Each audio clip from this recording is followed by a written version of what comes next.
अंतर्चतुर्दश भेद बाहिर संग दश धातैटले परमादत जी चौकर महिलकी समितीर्षातै चले अंतर्चतुर्दश भेद बाहिर संग दश धातैटले परमादत जी चौकर महिलकी समितीर्यातै चले जग सुहित कर सब अहित हर श्रुति सुखद सब संशय हरे भ्रम रोग हर जिन के वचन मुख चंद्र ते अमृत झरे। अंतर्चतुर्दश भेद, अंतरंगातले 14 भेद, 14 प्रकारचा परिग्रह आणि बाहेरचा 10 प्रकारचा परिग्रह, अशा रीतीने ह्या 24 प्रकारच्या परिग्रहाचं काय आहे, तैटले त्यांना तो टाळून काय करतो की त्यांना टाळून परमादत जी, प्रमाद म्हणजे जी प्रमाद प्रवृत्ती आहे ती सोडून चौकर महिलखी, चौकर म्हणजे 4 हात भूमी पाहून, मही म्हणजे भूमी, 4 हात भूमी पाहून समिती इर्या तय चले, इर्या समितीने मुनी चालतात. म्हणजे आपण चालताना कसं चालतो, खाली बघून चालतो का, कितीतरी जीव आहे पायाखाली सापसुद्धा येऊन एखाद्या वेळेस सापावर पण आपला पाय पडतो. पण मुनी कसे आहेत की अगदी सूक्ष्म जीव मुंगी वगैरे असेल तर ते त्याच्यावर सुद्धा आपला पाय पडू देत नाहीत. आणि अशा रीतीने प्रमाद सोडून, प्रमाद म्हणजे कसे निरर्गल वागण्याची प्रवृत्ती सोडून 4 हात भूमी पाहून इर्या समिती ते चले, इर्या समितीने ते चालतात. मग इर्या समिती म्हणजे काय आहे, व्यवहार नयाने पाहून चालणं. आणि निश्चय नयाने इर्या समिती काय आहे, आम्ही आमच्या स्वभावात राहिलो तर तिथं काय झालं, आपोआपच इर्या समितीचं पालन झालं. म्हणजे आम्ही आतमध्ये मी न्यायिकाशी जाणीव केली तरच इर्या समितीचं पालन झालं. न्यायिकतेची जाणीव केली नाही तर इर्या समितीचं पालन झालं, खरंच झालं नाही. जरी किती पाहून चाललो परंतु आत अनुभूती घेतली नाही, अनुभूतीपूर्वक ह्या सगळ्या क्रिया करत नाही आहे तर काही उपयोग नाही. हिंसा तर स्वभावाला न जाणता काय करतो, फक्त बाहेर पाहून चालतोय म्हणून तिथं काय आहे, हिंसाच आहे. आणि जो अनुभूतीपूर्वक एखाद्या वेळेस जीवाची हिंसा जरी झाली तरी सुद्धा अनुभूतीपूर्वक त्याचं चाललंय म्हणून तिथं त्याला ती हिंसा नाही. म्हणून बाहेरच्या क्रियेवर हिंसा अवलंबून नाही. मग जगत सुहित कर, सगळ्या जगाचं सुहित करणारं, सब अहित हर, सगळं अहितला दूर करणारं, असं श्रुती सुखद सब संशय हरे. तर असं श्रुती म्हणजे असं जे ज्ञान आहे ते सुखद, सुख देणार आहे. सब संशय हरे म्हणजे सगळ्या संशयाला दूर करणारं आहे. भ्रमरोग हर, आणि ह्याच्यामुळं काय होतं, भ्रमरोग दूर होतो. आणि पुढं काय सांगितलं, जिनके वचन मुखचंद्र ते, ज्यांच्या वचनरूपी मुखचंद्रातून सदैव अमृत झरे, सदैव अमृत काय होतात, अमृत झरतं. म्हणजेच मुनींची वचनं अशी आहेत की ते आम्हाला अत्यंत सुखाला कारण आहेत. आणि जर आम्ही आमच्या स्वभावाला जाणलो तर आमच्या जीवनामध्ये अनंत सुखाची काय होते, प्राप्ती होते.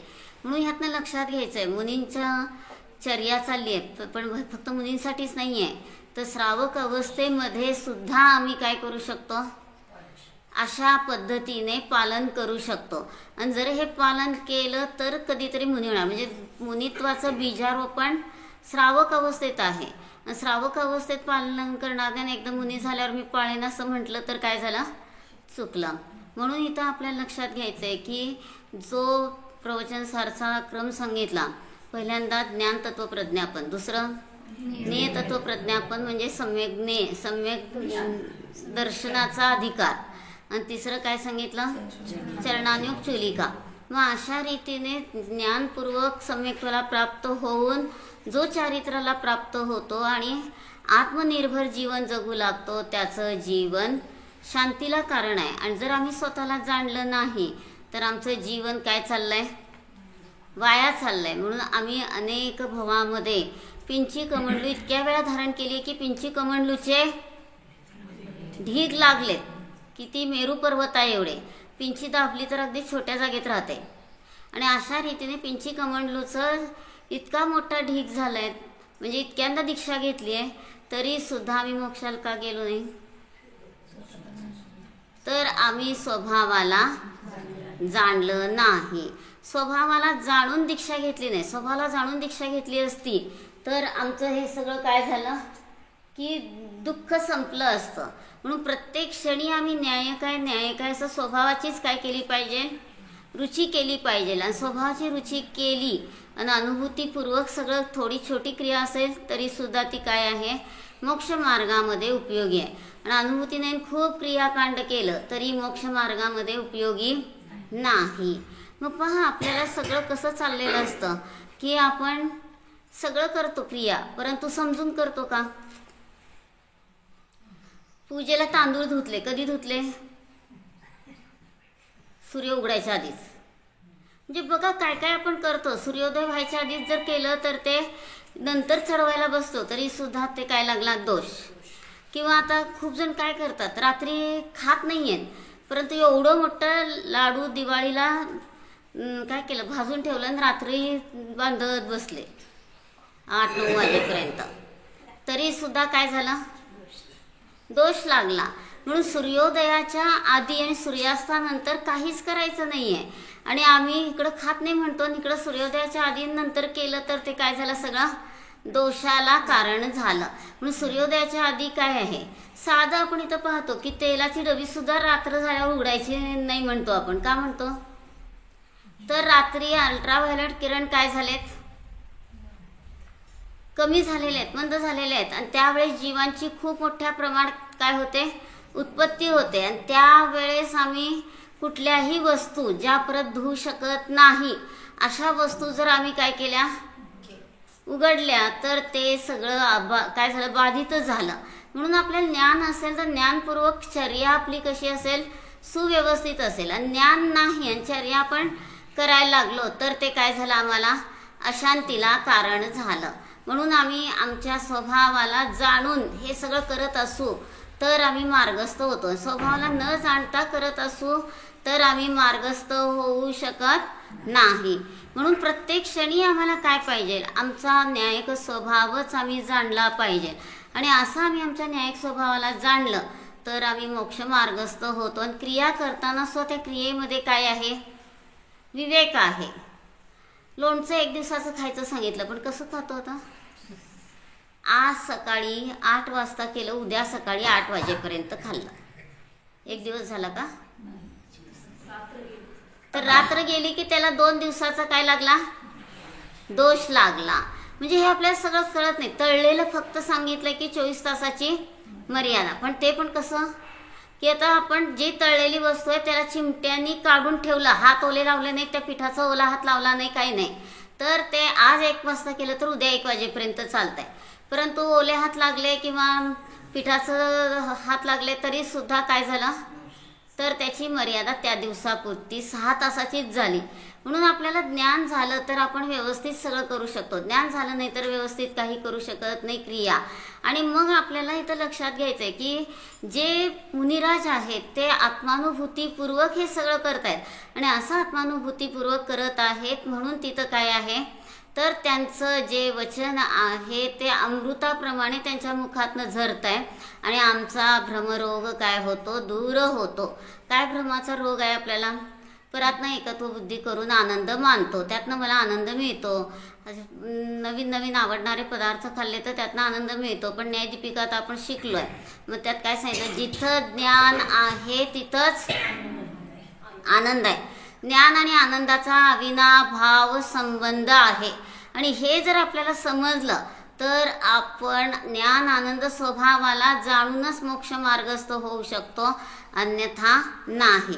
मग आतच ज्ञान आनंद स्वभाव आहे. बघा, नवीन एखादी गोष्ट समजली की आनंद वाटतो, म्हणून आत ज्ञान आनंद स्वभाव आहे. पण आज बाहेरच्या वस्तूंमध्ये ज्ञान पण नाही आणि आनंद पण नाही. मग बाहेरच्या वस्तूतनं मला आनंद मिळतोय म्हणू लागलो तर ते काय झालं, चुकलं.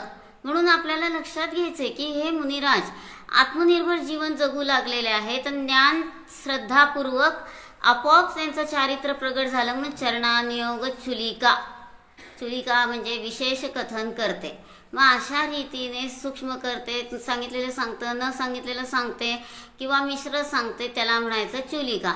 मग अशी ही चुलिका कशी आहे की ती चुलिका आमच्या स्वतःच्या स्वरूपाचा मार्ग दाखवते.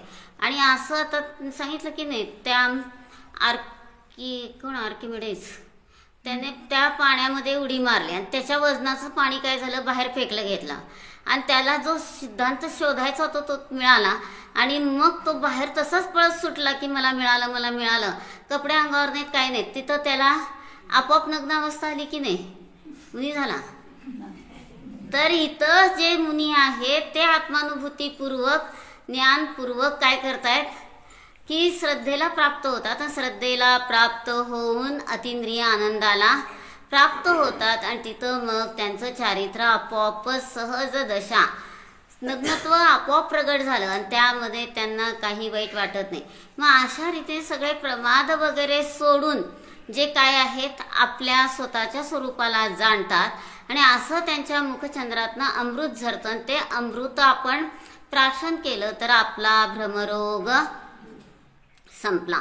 म्हणून गुरूंना काय म्हटलं, भवाब्दितारक प्रभुवर प्रकाश देऊनि सुमार्ग दावा मतीय सोनी मदांध झालो स्वधर्म त्यागुनि जडात रमलो सुखा करोनी पुन्हा पुन्हा त्या भ्रमात फिरतो अमोल ठेवा भवाब्धितारक प्रभू आम्हाला प्रकाश देऊनि सुमार्ग दावा. मग भवाब्दी, भवरूपी अब्दी म्हणजे सागर.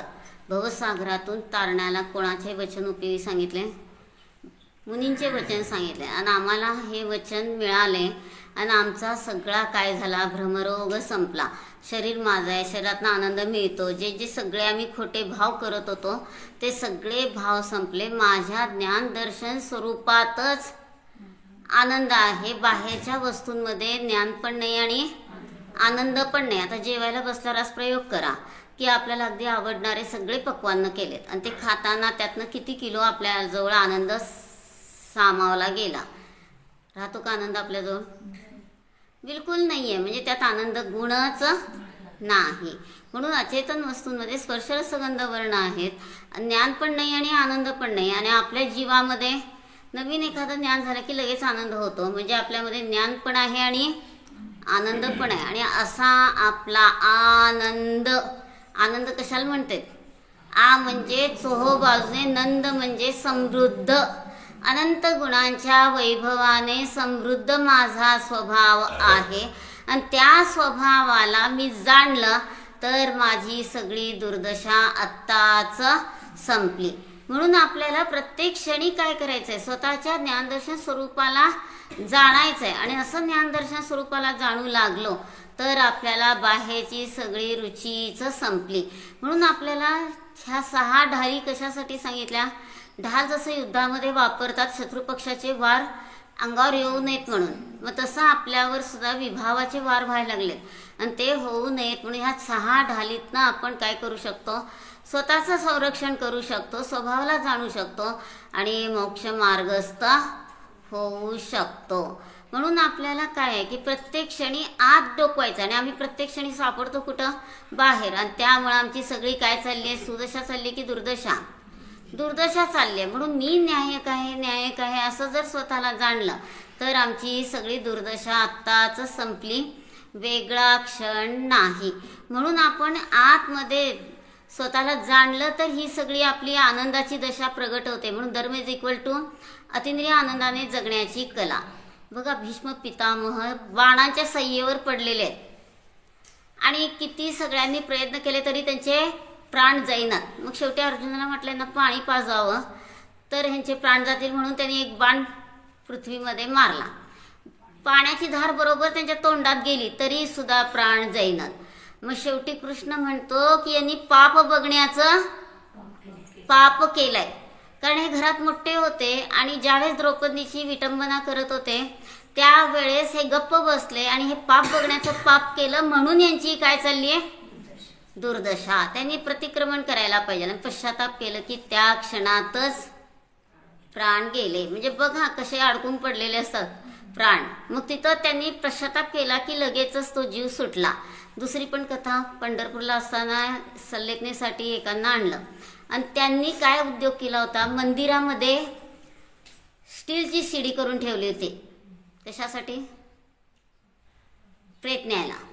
आणि ती मंदिरात ठेवली आणि त्यांचे पण प्राण जाईनात. आणि एकदम आम्हाला कोणीतरी सांगितलं का लक्षात आलं की त्यांना आम्ही सांगितलं त्याचं प्रतिक्रमण करा. आणि प्रतिक्रमण करा म्हटलं आणि तिथनं आम्ही चरेला गेलो. अजून तिथं पोचतो की नाही थोड्या वेळात त्यांचे प्राण गेले. म्हणजे यातनं लक्षात घ्यायचंय की चुकीची गोष्ट केली तर कसा अडकून पडतो. मंदिरात अशी प्रेताची शिडी वगैरे काही ठेवायची गरज नाही, स्टीलची करायची पण गरज नाही आहे. तरी सुद्धा असं अतिकाय ज्ञान म्हणतात ना, त्याच्यामुळे असं काहीतरी उद्योग झाला आणि मग जेव्हा त्याचा पश्चाताप केला तेव्हा त्यांचे प्राण गेले. म्हणून चुकीचं आपण पण काय काय करतो, आज एक वही घ्यायची लिहून आणायचं आणि उद्या वाचून दाखवायचं. काय काय चुका आपल्या होतच नाहीत, होतात की नाही. म्हणून पाप बघण्याचं पाप केलं भीष्म पितामहांनी. म्हणून त्यांनी पश्चाताप केला की त्यांचे प्राण गेले. पाप म्हणजे काय आहे, पवित्र आत्म्यापासनं पाती रक्षती, जे आपलं रक्षण करतं त्याला म्हणायचं पाप. आणि जो स्वभावाला जाणतो तिथं मग ही सगळी दुर्दशा संपते.